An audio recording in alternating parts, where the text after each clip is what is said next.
Hey guys, welcome back to my channel. Today's video we are talking about Good and the Beautiful. I've made a few videos over the last year explaining kind of our transition from using the Good and the Beautiful curriculum into other curriculums.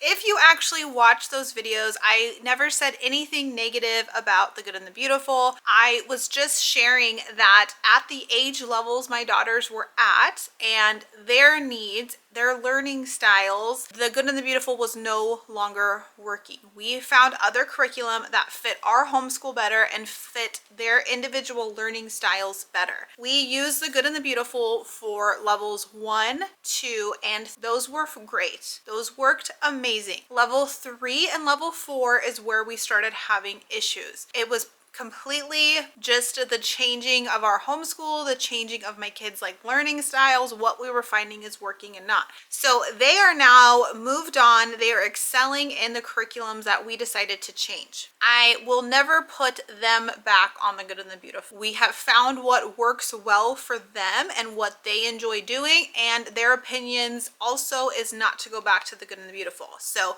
we are not talking about my daughters who have previously used the Good and the Beautiful and have switched curriculum. They have moved on and past that. However, I do have a soon-to-be kindergartner. I have a son who right now we are doing pre-K work, and he will be starting kindergarten in this upcoming school year in July. He is much different than my daughters as far as learning styles and just how he likes to do school. Also, he's the first kid that I've solely homeschooled at this young of an age. My oldest daughter went to public school, kindergarten through second grade, and my middle daughter started kindergarten in public school, and that is when we started homeschooling. So I've never 100% fully homeschooled, with no public school interference, we'll say. And so there is a different level of pressure there. Even though I know I helped a lot in both of my daughters' education, I obviously homeschool them both now. We've been homeschooled 3 years, but there is still that pressure. And there's that pressure of building those very, very beginning fundamentals of language arts, reading, and math skills. I have been testing and trying a lot of curriculum with my son.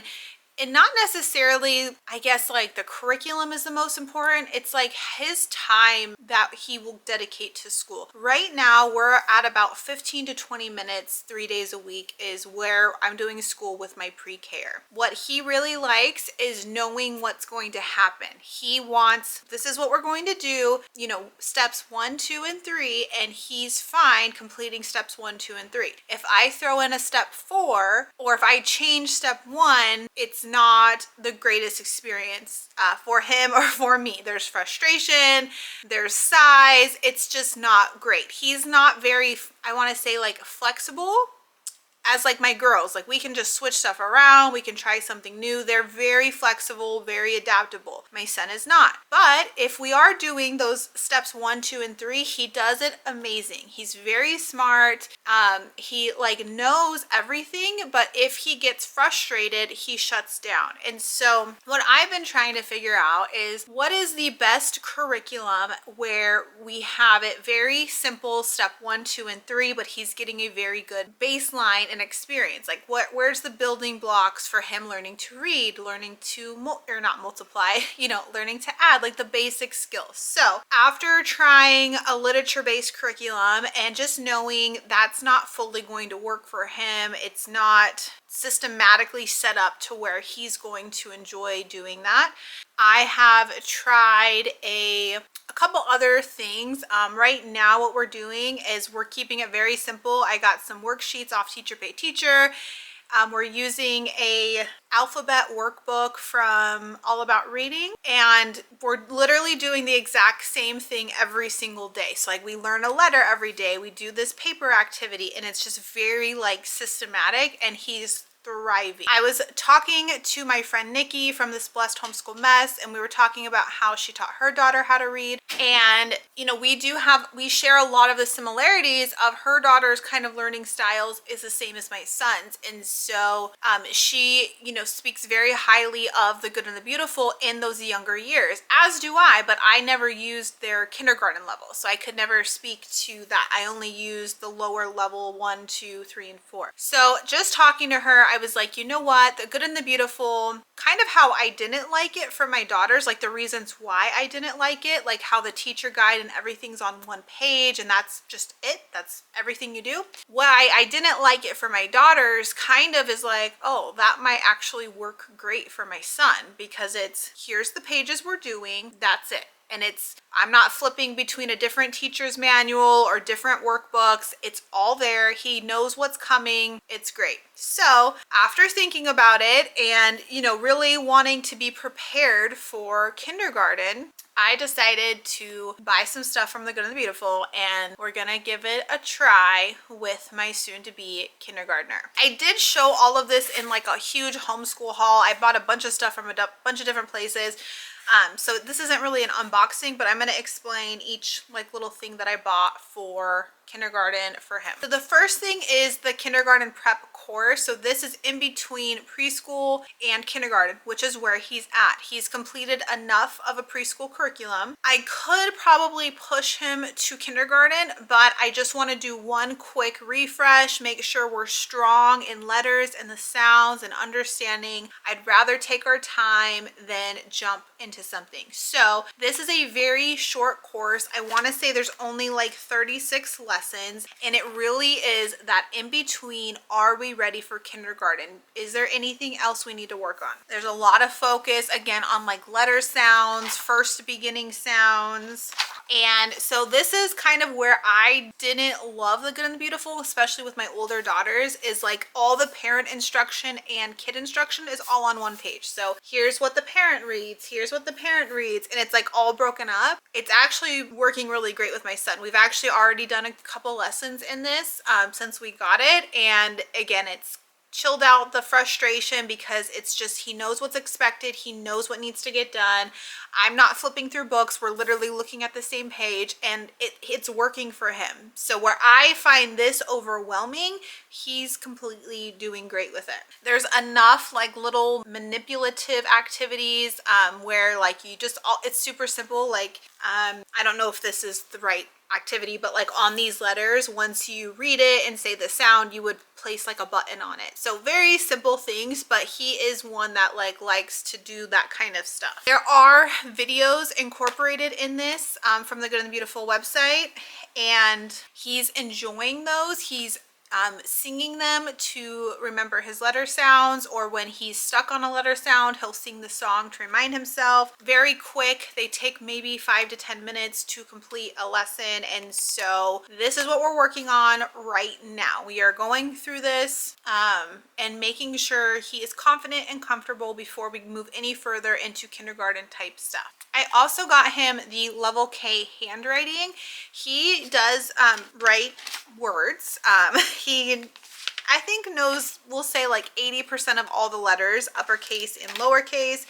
And so he is definitely ready for this kindergarten level of handwriting.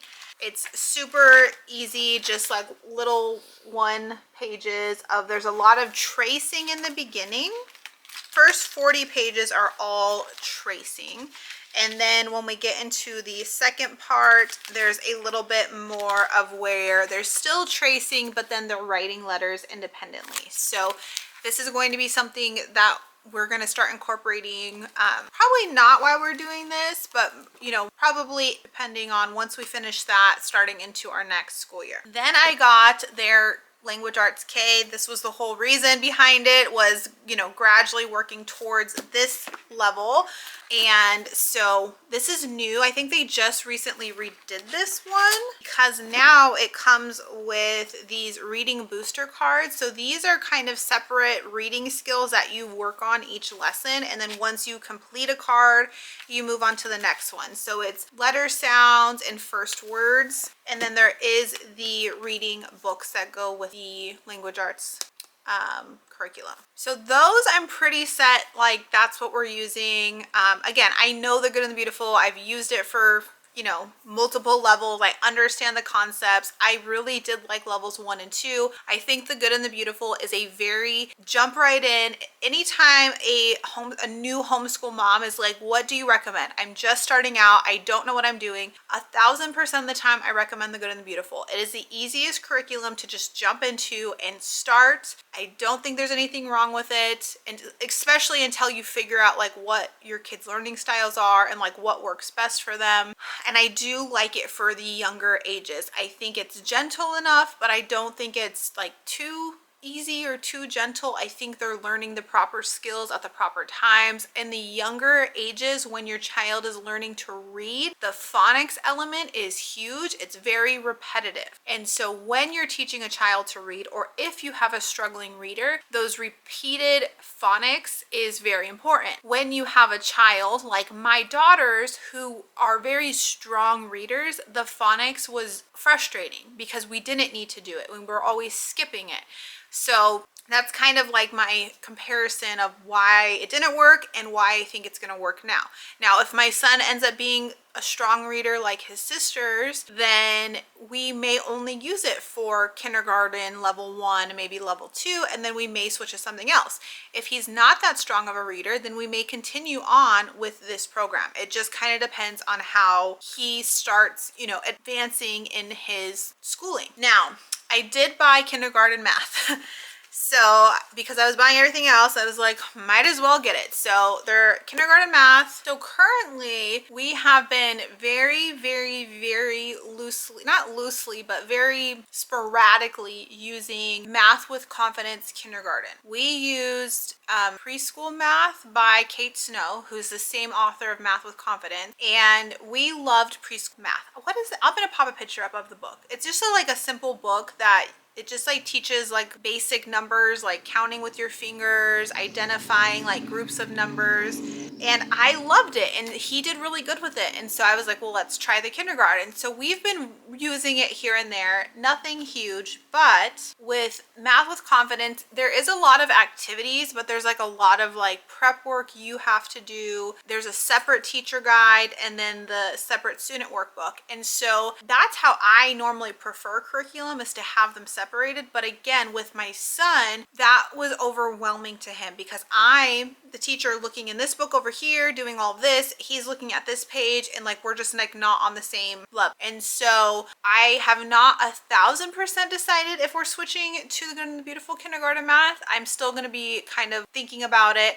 I am going to be doing a comparison video on this kindergarten level, the Good and the Beautiful, and Math with Confidence, because they are very different, and I think they're both fine. I think they're both going to work great, but depending on you, your homeschool, and your child, there's going to be some very big differences in them that I want to highlight in kind of like a comparison video. This does come with the math box, and there's not a ton of manipulatives, which I appreciate.